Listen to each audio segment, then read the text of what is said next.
তো দেখো বন্ধুরা, মোটা হয়ে যাচ্ছে মোটা হয়ে যাচ্ছে। এই যে মোটা হওয়ার কারণটা দেখো, মোটা হওয়ার উৎসটা দেখো।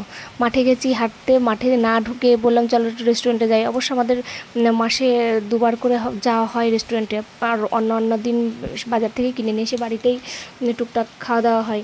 যাই হোক, এই রেস্টুরেন্টটার নাম হচ্ছে প্রতিভা ক্যাটারার্স। এটা হচ্ছে সাউথ চব্বিশ পরগনায় বাওয়ালিতে। বেশ সুন্দর এই রেস্টুরেন্টটা, খুব সুন্দর।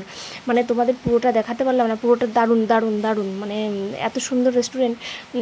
তো এই তারপরে খাওয়া দাওয়ার পর্ব চালু হয়ে গেল, সব অর্ডার দিল, চলে আসলো। দেখো মোটা হয় কিসে মোটা হয় দেখো।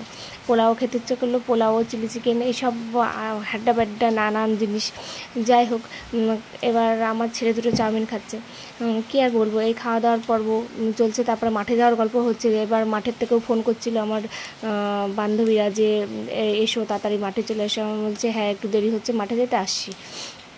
তো ওই মাঠে যাওয়ার জন্য তাড়াতাড়ি খাওয়া দাওয়া চলছিল, ওরা সব বসেছিল, রাতও হয়ে যাচ্ছিলো। এবার তখন আমরা যখন বসেছি তখন 7টা বেজে গেছে প্রায়। দেখো আমার বর ওই হাড্ডিটা নিয়ে যুদ্ধ করবে, এবার ওটা ছিঁড়তেই পারছিল না, অনেক কষ্টে খেয়েছে, আমরা তো খেতেই পারিনি এসব।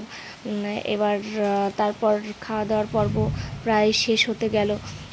তখন হচ্ছে বড়মশাই বলছে যে চলো তাড়াতাড়ি মাঠে যাব।